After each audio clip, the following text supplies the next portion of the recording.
Time for our first NTP lab, and here we're going to make router 1 the NTP server really with R2 as its only client, and you'll see in a moment why we still use the term NTP master for the master device here, but in effect it is our server. Let's go ahead and check these clocks out first though. In router 1 you always want to check the clock of a device that you're going to make an NTP master, and I can vouch for router 1 that is the correct time.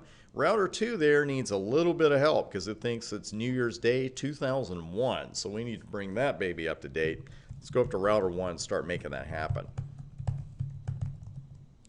One small disappointment here: you cannot make a Cisco router into an atomic clock with the command NTP master 0 because there is no command NTP master 0. Rats. Well, anyway, we are limited to the stratums 1 through 15 here on a Cisco router.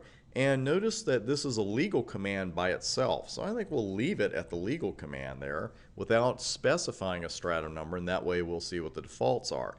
This is the only command we actually need to make this an NTP master device. Let's go down to 2 and have a look at our commands here, because one command you won't see here is NTP client, even though router 2 is going to be an NTP client. So what command do we use? We actually use NTP server here. Technically iOS help is correct. It's a little misleading in my humble opinion. When it says configure NTP server, I'm not actually configuring the server. I am pointing this client to the server.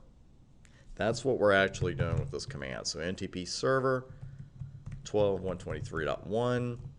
And really here we're done. I want to show you one option here that I want you to know about, and that's prefer.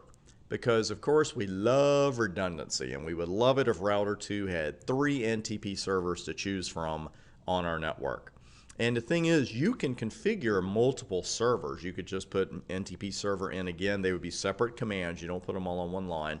But you just put in, 123.1, then 123.3, then 123.4, wherever the servers are. But you may have one that you want to prefer over the others.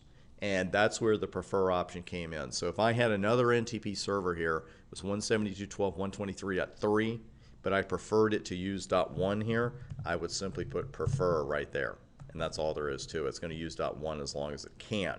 So really, that's it for our server config. So this config is about as easy as it gets. We just saw a timestamp message, and this is what I was try that again. This is what I was telling you about the timestamps.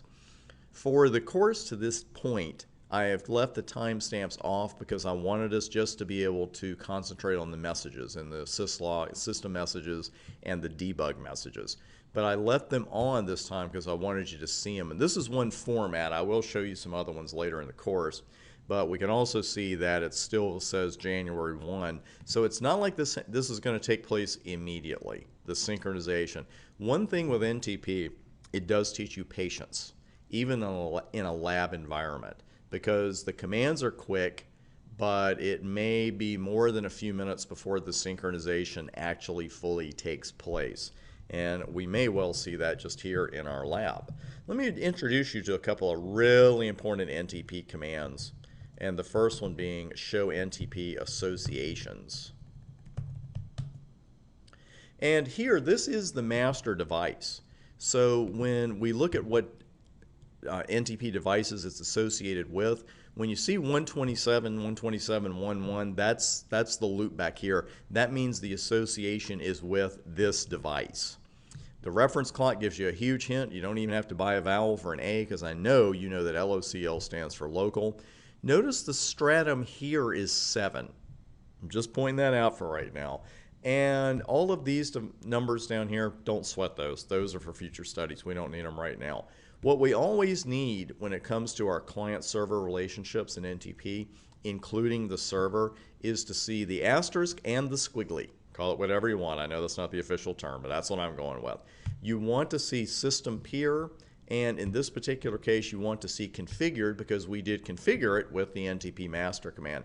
That is as opposed to someone else saying, hey, here's your role and here's your time. We may see one of those later in a later lab.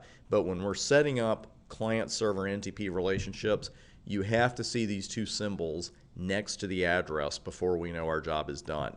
On the master itself, you're going to see it really quick because the association is with itself. But with the other devices, with our clients, it may not be as quick. Let's run show NTP status. This is our second command. This is the key phrase. Clock is synchronized. That's what we want to see. Notice here it says stratum 8. That's the stratum, really the default stratum of the router itself. And remember, this stratum is 7 because that's the internal clock. So the router itself is seen as one layer down from its own internal clock on a master. I know. But what are you going to do? Those are the rules. That's what we got to go with. Reference again, when you see 127, 127, 11, we know that reference is a loopback clock. That's this device. So on router 1, everything's good.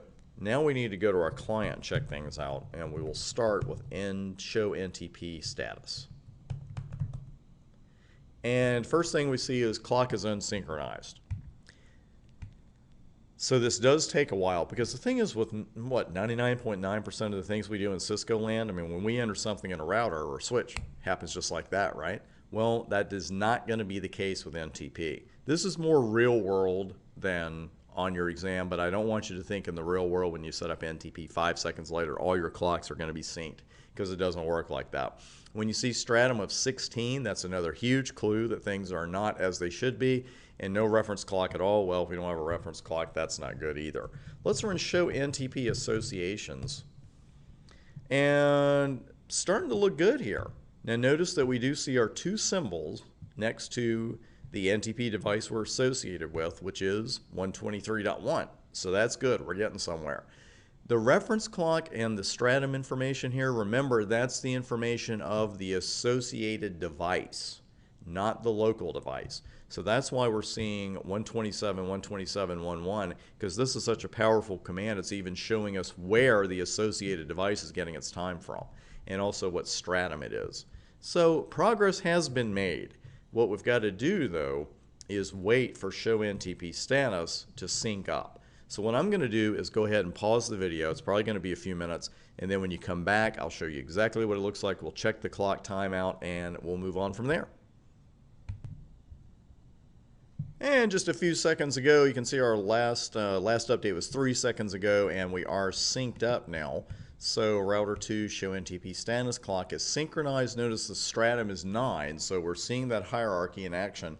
The hardware clock on router 1 is at stratum 7, the router itself at stratum 8, and now router 2 at stratum 9.